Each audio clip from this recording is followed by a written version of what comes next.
दोस्तों, न्यूजीलैंड से सीरीज इख्तिताम के ऊपर जो प्रेस कॉन्फ्रेंस हुई बाबर आजम के साथ, उसमें बहुत ज्यादा इंपॉर्टेंट क्वेश्चन उनसे पूछे गए,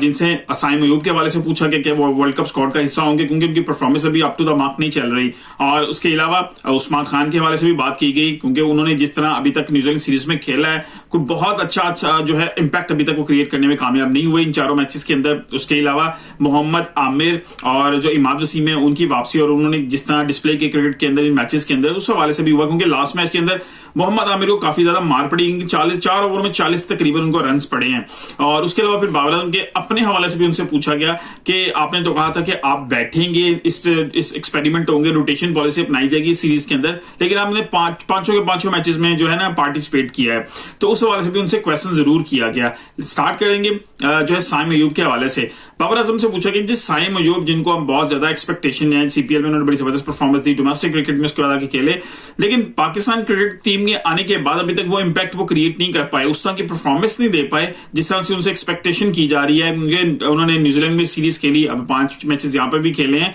तो पीएसएल लेवल पे या सीपीएल लेवल पे इन जगहों पे तो बहुत अच्छा परफॉर्म करते नजर आ रहे हैं, लेकिन इन जगहों पर इंटरनेशनल लेवल पे पाकिस्तान की तरफ से खेलते हुए उस तरह की परफॉर्मेंस उनकी तरफ से नहीं आ रही। तो क्या वो वर्ल्ड कप स्क्वाड का हिस्सा होंगे? तो अभी उन्होंने जो जवाब दिया सवाल से बहुत ज्यादा इंपॉर्टेंट था। उन्होंने कहा Saim Ayub is just away from one जो है इनिंग, यानी कि एक इनिंग उनकी ऐसी रिक्वायर्ड है जो ब्लिस्टरिंग इनिंग हो, जो वो सीपीएल में या पीएसएल में जैसा खेलता नजर आते हैं। अगर इंटरनेशनल क्रिकेट में से वो एक इनिंग से अवे हैं, वो कहते हैं मैं समझता हूँ ये जो सिस्टम होता है क्रिकेटर्स के हवाले से, जब वो इंटरनेशनल क्रिकेट में, जब डोमेस्टिक से इंटरनेशनल क्रिकेट में आते हैं, तो वो जस्ट एक इनिंग से अवे होते हैं। वो चाहे उनको स्टार्ट में मिल जाए, चाहे उनको थोड़ा सा टाइम मिलता है, तो उनके टैलेंट के ऊपर तो किसी को शक नहीं है। जिस तरह का वो प्लेयर है, जिस तरह का उसकी ह्यूज टैलेंट उसके अंदर मौजूद है, स्किल्स उसके पास बहुत अच्छी, शॉट्स बहुत ज्यादा है, तो उनको सिर्फ एक इनिंग चाहिए। जिस दिन वो एक इनिंग उसको मिल गई, उसके बाद आपको उसी तरह का साइम अयूब नजर आएगा जो डोमेस्टिक क्रिकेट के अंदर खेलता हुआ, या सीपीएल, आईपीएल, जो पीएसएल के अंदर खेलता हुआ नजर आता है, वही आपको इंटरनेशनल क्रिकेट में भी खेलता हुआ नजर आएगा।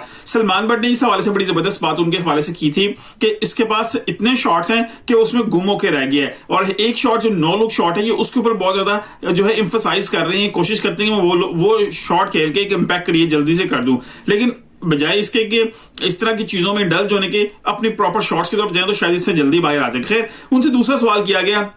उस्मान खान के हवाले से कि उस्मान खान अभी उस तरह की इनिंग नहीं खेल पाए जिस पीएसएल में वो खेलते हुए नजर आया, जिस वजह से उनको पाकिस्तान टीम में शामिल किया गया। तो बाबर आजम ने इसका जवाब दिया कि उस्मान खान, हमें पता है वो क्या कुछ छोड़ के आए, यानी कि वो ऑब्वियसली अपना करियर का एक बहुत बड़ा जो है डिसीजन उन्होंने लिया, यूएई बोर्ड को उन्होंने छोड़ा, वहां पर अपनी सैंक्शंस अपने ऊपर लगवाई, एक करियर वहां से उनका प्रोग्रेस कर रहा था, और एकदम छोड़ के फिर पाकिस्तान की तरफ से खेलना, और ऑब्वियसली ये प्रेशर उनके पास है, पीछे से कश्तियां जला के वो आए हैं, तो इस प्रेशर को वो किस तरह मेंटेन करेंगे, किस तरह लेके चलेंगे। लेकिन उन्होंने कहा कि हमें नजर आ रहा है कि जिस तरह की इंटेंट उन्होंने शो की है, क्योंकि लास्ट मैच के अंदर भी जिस तरह उन्होंने थोड़ा सा लियोन थोड़ा सा फंसे रहे, लेकिन उसके बाद जैसे ही 10-15 बॉलें खेली, उन्होंने उसको फिर एग्रेशन थोड़ा सा शो किया, और नजर आ रहा था वो निकल के शॉट्स मार रहे थे, और अभी भी एक्स्ट्रा कवर की तरफ से एक शॉट मारने में कामयाब नहीं हुए, तो वहां पर कैच आउट हो गए, लेकिन एग्रेशन उनका जरूर नजर आता, और यही उनसे रिक्वायर्ड है, और हम यही चाहते थे उनकी इंटेंशन नजर आए, हमें इंटेंशन शो हो, एग्रेशन शो हो, और वो उन्होंने हमें शो किया, और प्रॉब्लली उनको भी टाइम चाहिए ताकि वो अपनी स्किल्स को जो है ना मजीद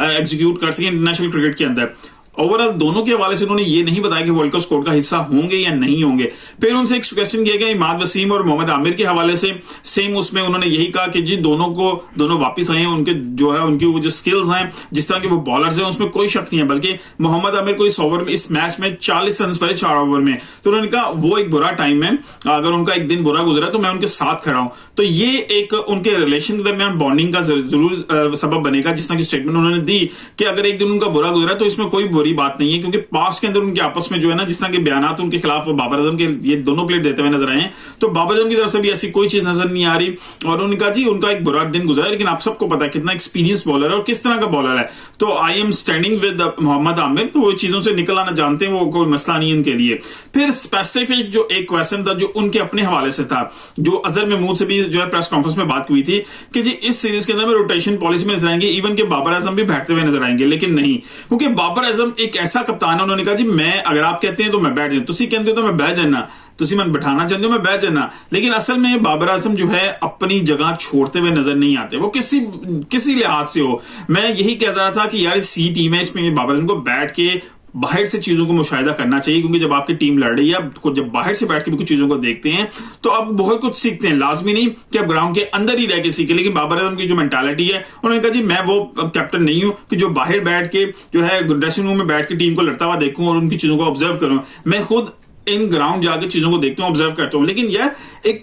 यहां पर बाबर आजम से मैं एक एडवाइस जरूर देना चाहूंगा कि एक चीज होती है कि आप अपने लेवल पे जाकर भी क्रिकेट खेलें। अगर एक सी टीम आ रही है या एक स्कूल टीम आ रही है तो फिर आपका लाजमी नहीं उसके खिलाफ खेलना, आप अपने बेंच स्ट्रेंथ को प्रॉपर चांस दें, वो खेलें, वो आप उनको यूटिलाइज करें। बहुत अच्छा मौका था, आप फखर जमान से और साइम अयूब से ओपन करवाते, ये कॉम्बिनेशन भी ट्राई करते, वर्ल्ड कप में शायद अब कहीं काम आ जाए, लेकिन अपनी जगह छोड़ते हुए ना मुझे मोहम्मद रिजवान नजर आए कभी, ना बाबर आजम। ये उनसे गिला जरूर है, क्योंकि छोटी टीमों के खिलाफ भी आपका खेलना बहुत ज्यादा जरूरी नहीं है। खैर ओवरऑल बाबर आजम ने अपने जो सोच थी वो जरूर जाहिर कर दी कि जी मैं कप्तान हूं, मैं तो नहीं बाहर बैठ रहा, मैं हर मैच खेलूंगा चाहे जो मर्जी हो जाए। अब आप पे डिपेंड करता है कि बाबर आजम का डिसीजन आपको कैसे लगता है। मेरे ख्याल से तो यार छोटी टीमों के खिलाफ जरूर चांस देना चाहिए, जो बेंच स्ट्रेंथ है आपको बैठना चाहिए, इससे आपकी भी रिस्पेक्ट होती है, आप बाकी लोगों के लिए स्पेस जनरेट करते हैं, अपनी बेंच स्ट्रेंथ को भी मौका देते हैं, उनको भी कॉन्फिडेंस मिलता है, और फिर आपका जो एक परसेप्शन है अबाउट छोटी टीमों के खिलाफ अगर रन करेंगे तब भी इंसल्ट है, नहीं करेंगे तब भी इंसल्ट है, उसको भी चेंज होने का मौका मिलेगा। मिलते हैं अगली किसी वीडियो के साथ, अपना ख्याल रखिएगा। अल्लाह हाफिज।